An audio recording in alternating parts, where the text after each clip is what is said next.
देखिए बच्चों, बात करते हैं क्वेश्चन नंबर 2 के बारे में। एक्सरसाइज 7.3 चैप्टर नंबर 7 क्लास 12 का सेकंड क्वेश्चन के बारे में बात करते हैं। आपके पास सेकंड क्वेश्चन क्या लिखा हुआ है? sin 3x cos 4x। ये दोनों इंटू में लिखे हुए हैं, dx लगा हुआ है। अब ये इंटू हटाने के लिए अगर मैं इसको टी लेट करता हूँ ये dt नहीं बनता, इसको टी लेट करता हूँ ये dt नहीं बनता, because angle of confusion, angle अलग अलग है ना, इस वजह से ये कन्फ्यूज़न। मतलब एंगल अगर अलग अलग हैं तो आप ऐसे टी लेट नहीं कर सकते। तो क्या करें? अब इसमें देखो, ध्यान से देखिए, ये प्रोडक्ट हटाने के लिए 11th क्लास में एक फॉर्मूला छुपा हुआ है।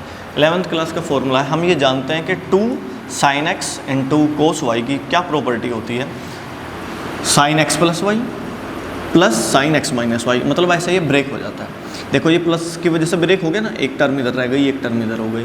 तो अगर 2 हो आपके पास, sin x हो इंटू कोस वाई हो, तो वो ऐसे ब्रेक हो जाएगा।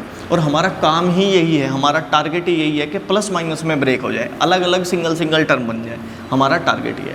तो ये 11th क्लास से ढूंढना पड़ेगा आपको। तो इस टाइप के जब भी इंटू वाले क्वेश्चन आएंगे, आपको ऐसे 11th क्लास की ये वाली प्रॉपर्टी ढूंढ लेनी है, ये वाली प्रॉपर्टी याद रखनी है, इस तरीके से आपको ये अप्लाई कर देनी है। आगे पीछे हो तो भी चलेगा, ये ऐसे होते तो भी आप इसको प्रॉपर्टी को अप्लाई कर सकते हो।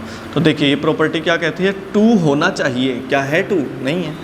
ये जो 2 है ये कांस्टेंट है, और ये ऐसे कांस्टेंट आप बैलेंस कर सकते हो। कांस्टेंट को आप इजीली बैलेंस कर सकते हो। कैसे? आपने क्या करा, 2 से डिवाइड कर दिया, 2 से इंटू कर दिया, हो गया जी 2। आपको 2 चाहिए था, 2 आ गया,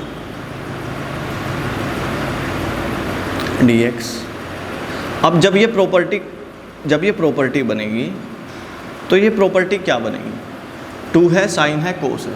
अब जब ये प्रॉपर्टी बनेगी तो क्या प्रॉपर्टी बनेगी? साइन लिखो, इन दोनों एंगलों को आपस में जोड़ा गया। इन दोनों एंगलों को आपस में जोड़ेंगे 3x प्लस 4x, तो मैं डायरेक्ट लिख देता हूँ 7x।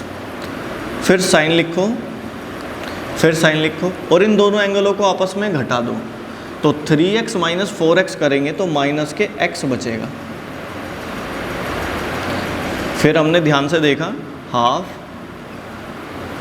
साइन 7x, और साइन की प्रॉपर्टी है अगर इसका एंगल नेगेटिव होता है तो वो माइनस बाहर आ जाता है, माइनस के साइन x। क्या मैं अब अलग अलग का इंटीग्रेशन कर सकता हूँ? क्योंकि ये काहे में टूट गए? ये टूट गए प्लस माइनस में, अलग अलग हो गए हैं। अब आप लिख सकते हो हाफ साइन 7x का integration minus half sine x का इंटीग्रेशन। हाफ ऐसे ही साइन का आता है तो माइनस कोस आता है। देखो साइन का इंटीग्रेशन माइनस कोस आता है, तो माइनस कोस 7x, फिर एंगल का नीचे डिफरेंशिएशन 7x का differentiation 7 minus half sine x का माइनस कोस आएगा जो इसको पॉजिटिव बना देगा, कोस x। फिर इस एंगल का नीचे डिफरेंशिएशन लिखने की ज़रूरत नहीं, प्लस c। तो आपका आंसर कितना बना? आपका आंसर क्या बना? पहले आपने प्लस वाला लिख दिया कोस x अपॉन 2, फिर माइनस वाला लिख दिया क्योंकि ये माइनस का है। फिर आपने माइनस वाला लिख दिया क्या? कोस 7x upon 14 plus c। I think आपको ये अच्छे से समझ में आया होगा बच्चों।